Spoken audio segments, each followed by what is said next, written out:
Hello ladies and gentlemen, and welcome to this, my Let's Play of Pokemon Crystal. I'm Oswald from Oswald Gamer. This will be the part 4. And I've been doing some grinding on the wheel record in the last episode, and I'll just show you how it had progressed. And there we have it, it's now Beedrill, level 11, and the grind was a pain. I mean, seriously. The levels where it was a Weedle before it evolved, it was horrible. I mean, it couldn't really beat anything besides actually Pidgeys, which I thought would be my hardest challenge. But the Beedrills, the other Weedles I encountered was almost overpowered compared to mine. I don't know why. But anyway, let's continue on. We will be going to the Ghost Ghastly something tower today you'll see. And here we are, the Sprout Tower, that's right. And old lady standing around, monks, monks, I don't know. And that's pretty much the information we got. The Sprout Tower was built a long time ago for Pokemon trainers. That's it. If you read the top you'll obtain an HM. Cool. Then let's get going. And we'll encounter, I believe, the first opponent here. Yeah. Unfair enough to fight against some monk. I mean, he's probably spent a lot of time training. And he'll choose his Bellsprout. This will be pretty much Bellsprout all the way. There's not much variation in these trainers, which is a bit of a shame. I mean, I understand they have to keep an overall theme of some places where you fight a lot of trainers who sort of have the same background and a part of the same, I wouldn't maybe call it a team, but you know, sort of organization. But come on, it's all Bellsprouts level 3. This guy has 3 of them. Why come he doesn't train any of them?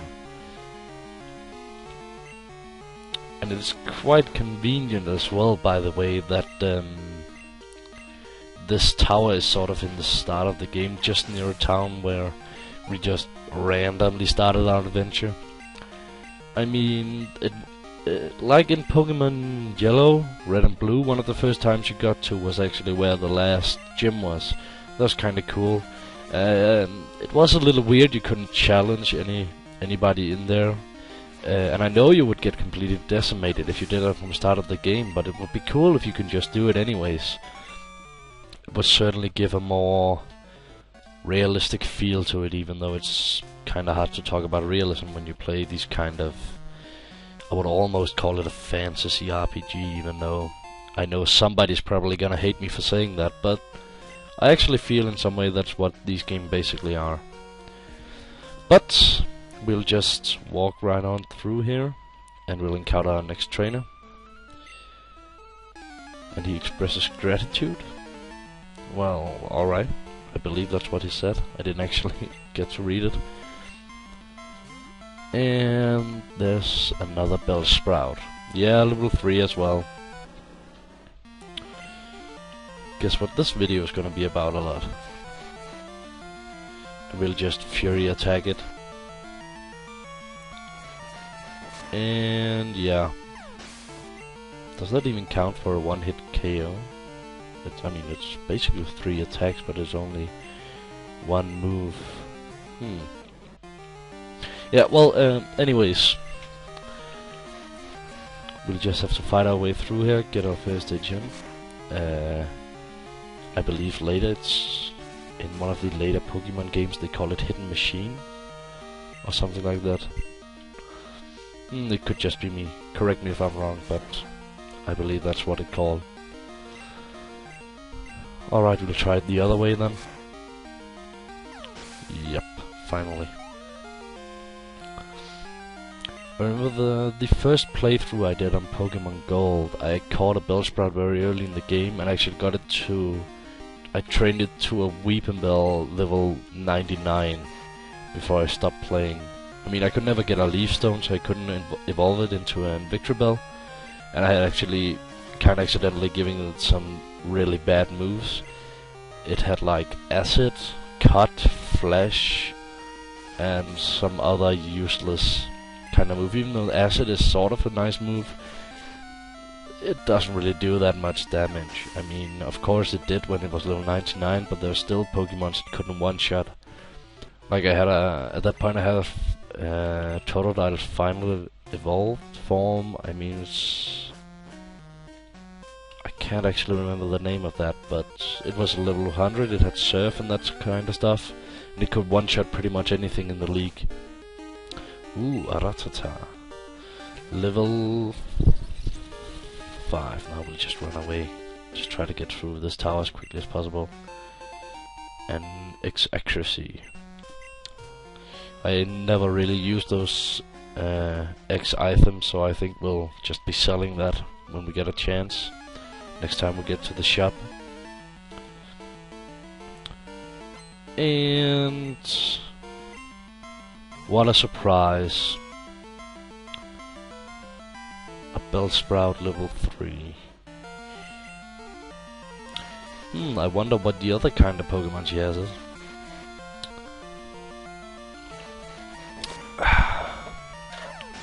Oh, just knocked something over my desk. And yeah, again, somebody, you know, make a day, go out to the wild, monks, train your Pokemons, catch some different types. Like, well, like pretty much only us and our rival is doing throughout this game. Anybody else is just, well, standing around really. Of course we will encounter, Lance a couple of times who will be running around. But he also just, we doesn't really get to see what kind of Pokemon he got until later in the game, and I can only assume that in the first part of the game he got the same. I mean, it would follow the style of these games very well. And when you look at it like that, I guess I would call it a design flaw of the game. But, it doesn't actually make the guess any less compelling for me, for some reason. It really should. I should really hate that point about the game, and in some way it does, but not enough to scare me away from these games or anything.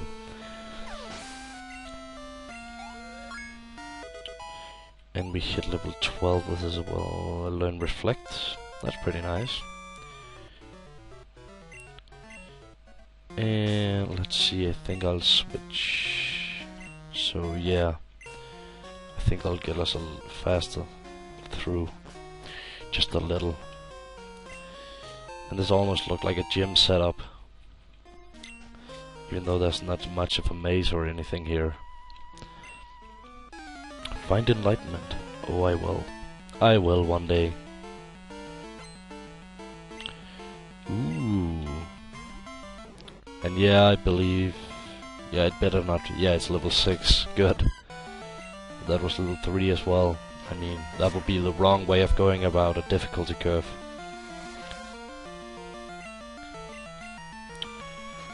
Dum dum dum. Headbang it to death. And it keeps hitting us with wounds. I mean... Alright, you can do that. I mean, it doesn't help much. But I guess that's the only thing he's taught is level 6. He must be proud. By the way, he must be some kind of master in here. A level 6 is kind of amazing for this place. Even though I believe these top trainers is a bit tougher in general.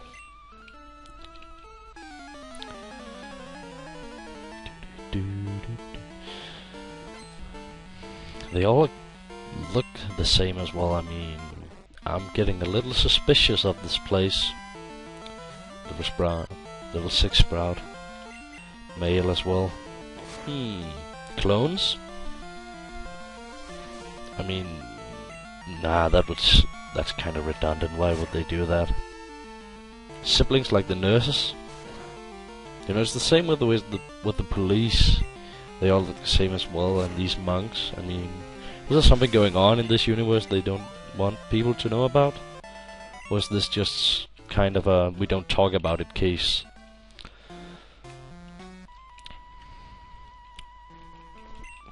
Yeah.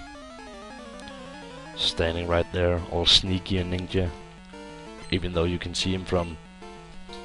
Well, maybe not miles away, but as long as you're on this floor, you would see him no matter what, pretty much. And a level 7, this is starting to get challenging, ain't it? Growth, alright. How annoying. Just give up, give me... You know, you don't even have to give me the money, give me the XP, give up. Go somewhere else. Maybe use the time to, oh, I don't know, train? I wonder if they just, you know, everybody else than the main character is just kind of given their Pokemons. I mean, they just meet up at some office or something, and, well, here's you. You have to stand here the rest of your life, we'll pay you money for it, and you'll have to fight random kids coming by. I mean, what kind is that? Is it their job? And you just get delivered some set of Pokemon to them, and that's it? The ones that doesn't look like the rest of the 1,000 people there get to be gym leaders?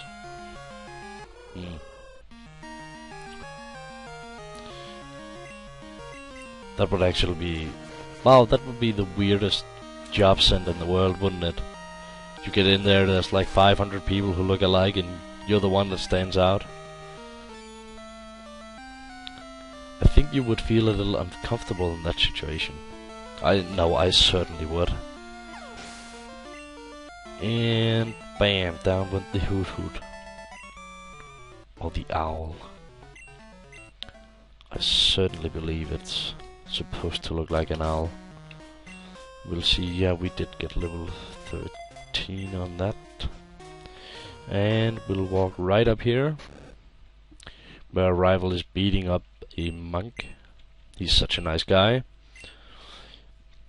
Maybe our rival just got pissed off about all the sprouts. Could be, could be. Wouldn't actually blame him too much. And I just knocked off more stuff on my table. Fantastic. Gotta stop doing that. Anyway, you couldn't care less. I couldn't care less about you. In my universe, you don't even have a name. Talk to old guy. Oh, what will he give me? Nothing. He'll fight me first. Well, you know, no problem. Saving you and all. No problem at all. He's actually kind of an asshole. Just like, oh, thanks for saving me. Oh, you want something? Well, fight me then. What? This universe is driving me insane. Can't we just meet some nice, you know, people? It would seem not. They rather beat us up with wines after we saved them. I mean, do the police deal with this some stuff as well? I mean, the police say somebody for being murdered or robbed or catch somebody, and then they have to battle against the victim of the crime? That sounds very strange, but that's kinda what's happening here. I mean, I know he's some kind of grand master of this organization, temple thing, but then again, come on, get it over with. Yeah, wine whip, we know. Wine some more. Bad joke, I know. And the last challenge will be a Hoot Hoot as well. Hoot Hoots and sprouts. Plants and birds. Nature, guys. By the way, what would happen if Peter heard about this game? I mean, sending creatures, animals, basically in this world, up against each other, making them fight for money. As a matter of fact, and glory. Wow. Listen, just between us, don't tell Peter about this game. I don't think they would be very happy about that. And yes. And now I've beaten this guy. And it is time for me to say, ladies and gentlemen, thank you for this time. I hope to see you next time. Please comment, subscribe, rate, anything. And Oswald out.